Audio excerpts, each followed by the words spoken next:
Thank you very much. I'm gonna speak about the regional strategy that was behind for what Venezuela is suffering right now, because you may think that Venezuela is an isolated case, but it has a regional explanation. So the first thing I want to say is there are three ways in which Europe can contribute to end socialism and promote free markets in Latin America. The first way, socialism is socialism, here in Mars, in Latin America, and in Asia. There is no way that you can help us by saying that socialism works in Europe, but in Latin America it doesn't, because we have a culture where just socialism always gets corrupted. No. Socialism always leads to corruption, and first comes socialism and then corruption, because socialism gives absolute power. And what happens with absolute power? Well, absolute corruption.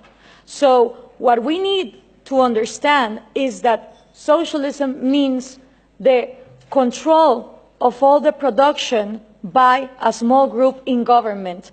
And that always leads to the same things: trade barriers, different rules giving privileges to some businessmen against other entrepreneurs that don't have those privileges, collectivism, crony capitalism, artificial oligopolies, insane labor regulations where the unions become way more exploitative to the employers than the people that are supposedly giving those jobs.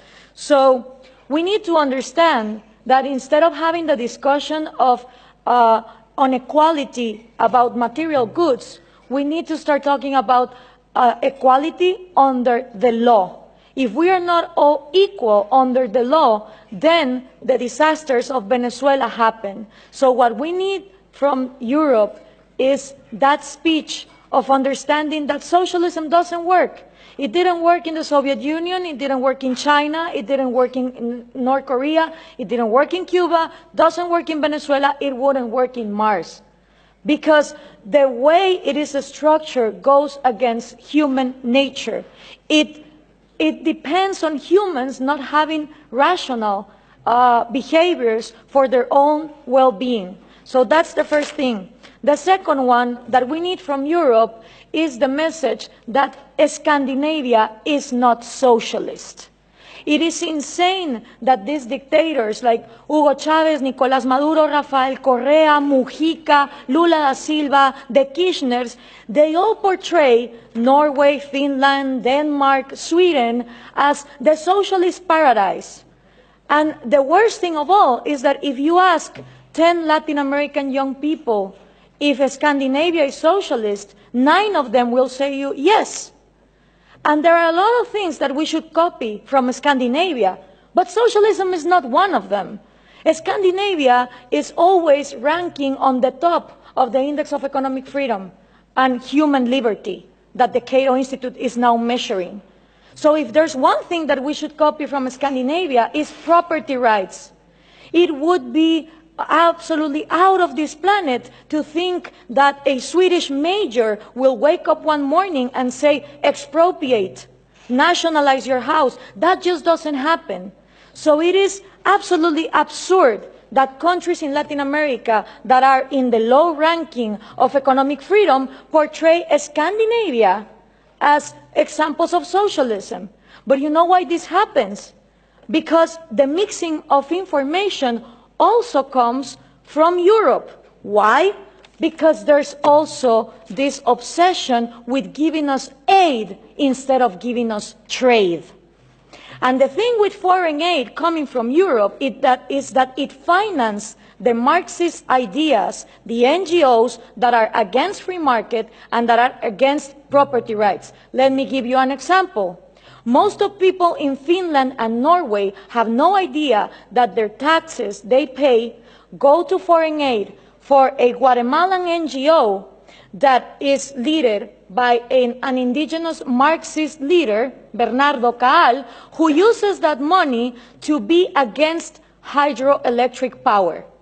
Being Norway one of the countries #1 in hydroelectric power, where no one would think to close down a hydroelectric industry, they give tax-paying money to people in Guatemala that close down hydroelectric power.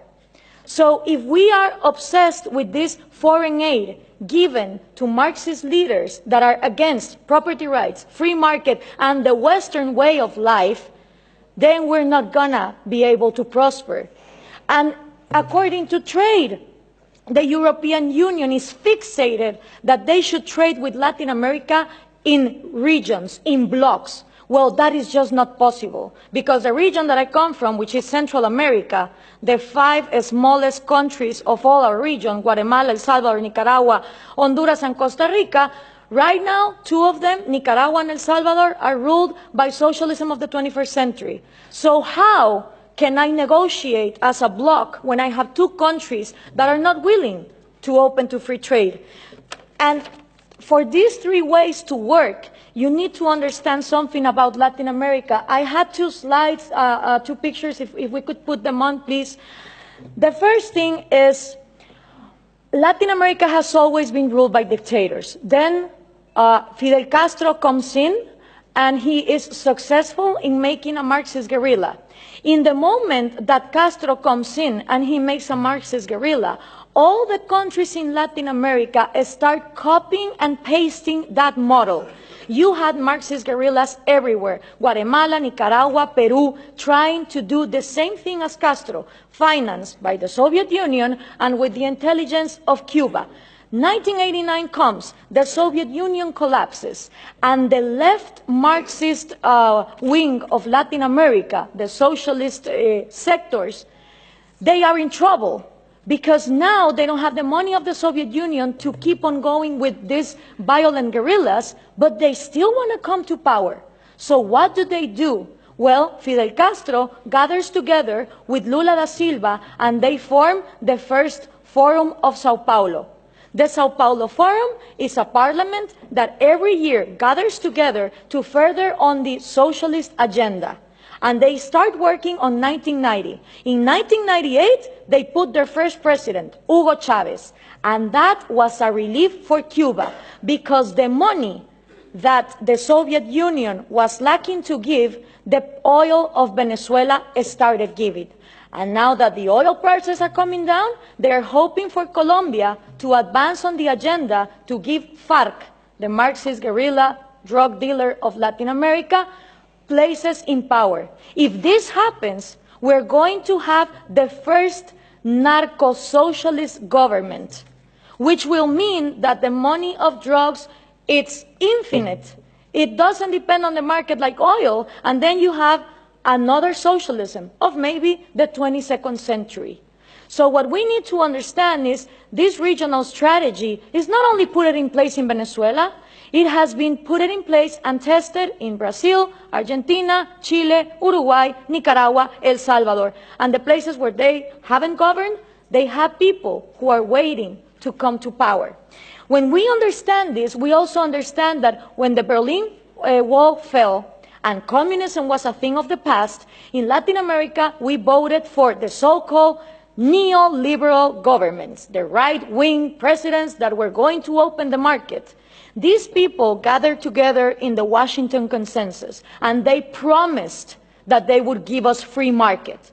What did they do? They privatized everything. They privatized electricity, trains, radio stations, but they didn't liberalize them.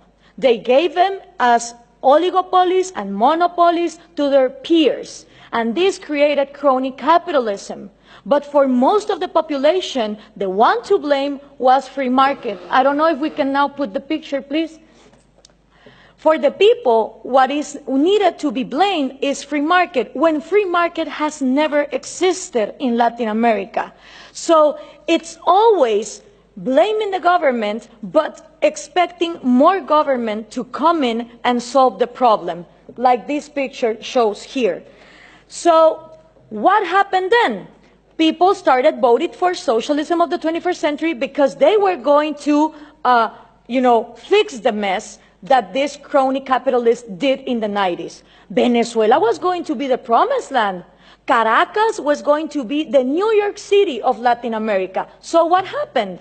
All these people get in power, Chavez, Lula, Correa, Evo Morales, and instead of finishing with the privileges, the crony capitalism, the oligarchies, they become even worse. So why is this good news to us? Because people in Latin America don't know what to do. They tried with the right wing, and they think that too much of a free market failed, and then they tried for socialism of the 21st century, and it turns out that it didn't end poverty, it multiplied it. So right now, it's a great and excellent opportunity for people like us, for people who really defend liberties and freedom, not only economic liberties, but also individual liberties. Because in a moment where there is frustration to the left and to the right, and everything has been tried, and all of them are statists who want to control the economy, is great news for people like us who want to defend freedom. The examples given here from different regions of the planet demonstrate that freedom works. So what we need to input from Europe to Latin America is the right messages. Those messages include that Scandinavia is not socialist, that we need trade more than aid, and in order for institutions to follow up, it's not about material equality, it's about equality under the law and the rule of law. Thank you very much.